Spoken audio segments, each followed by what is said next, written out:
I want to recognize some of my colleagues in this chamber who were here, who took a lot of time from their daily schedule to be here today, and some of my colleagues can't be here because of employment commitments, but I just want to give them a shout out. I got Senate Majority Leader Michael McCaffrey here, Senate Minority Leader Dennis Algier, Chairman Wally Felag, Senator Cynthia Coyne, Senator Lou DePalma, Senator Frank Chacon, Senator Frank Lombardi, Senator Lou Raptakis, Senator Tom Paolino, Senator Erin Lynch Prada, Senator Morgan, Senator Golden, Senator Seveny, and Senator Murray. I want to thank them for being here today at this function.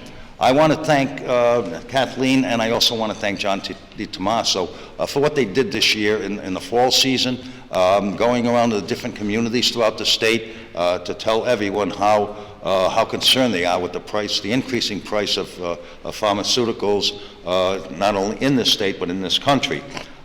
Many of my colleagues attended those workshops, and I am eternally grateful to them for that. We have the oldest elderly population in the country, and I can see where they having difficulty being on a fixed income and having to choose between eating and taking their prescriptions or cutting their prescriptions in half. I don't think that's the way that we want to go in this country. I'm just here to announce that today the Senate is putting in 8 pieces of legislation that will deal with these issues. It will deal with transparency as far as drug costs, and then also deal with the high cost of pharmaceuticals and what we're going to try to do to reduce that. So that's why I wanted to come here today, let everyone know that that's what the Senate is intending to do. We are going to file that legislation as soon as we walk out of this room today. So I want to thank everyone.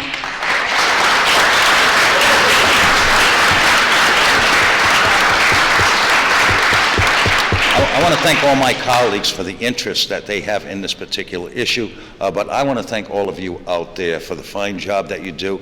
As I said, that you had during the off session, you visited the numerous communities throughout the state, and you really raised a lot of awareness. So all I can say is thank you, and keep up the good work.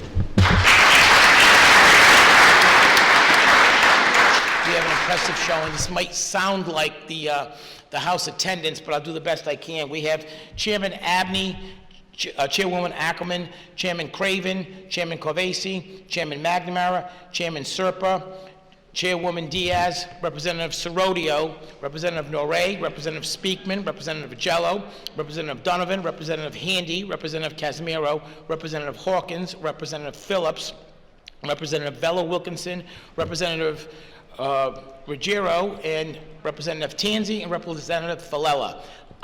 If there is anyone else that I have missed, please forgive me, because you may have come in after. I did say Chairman Azanaro. If I didn't, please don't forget, because Sam Azanaro is, as I said the other day, the gentleman of the House. So, and I mean that sincerely, Sam.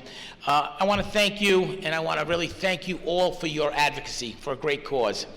I'm here today on behalf of the House, where we very much value the contributions by all of AARP members and of your organization. We share your concerns about the lack of affordability for prescription drugs.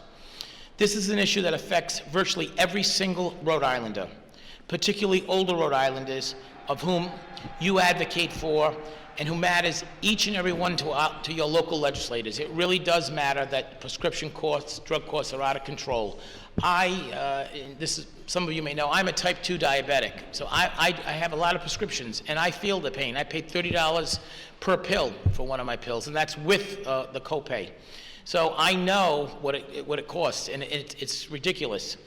In the House, we've already introduced a bill sponsored by HEW Committee Chairman Joseph McNamara, and I co-sponsored it with him, to create a prescription drug affordability board.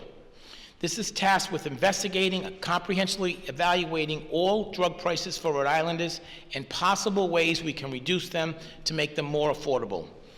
Patients and every Rhode Islander deserves to know what drugs will cost, how they can pay for them in a fair and reasonable way, and how they can take advantage of any and all available opportunities to save on those costs.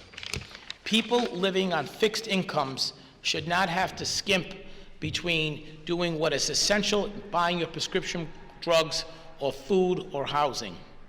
Health care should be about patient care and not about huge profits. Rhode Island may be, thank you, yes, I agree with that, I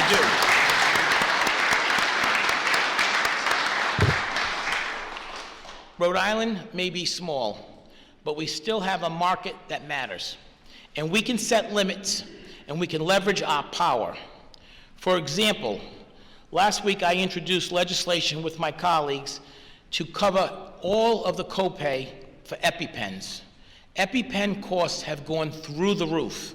There is no legitimate medical reason that that formula and that cost needs to triple and quadruple for a drug that's been around for over 10 years.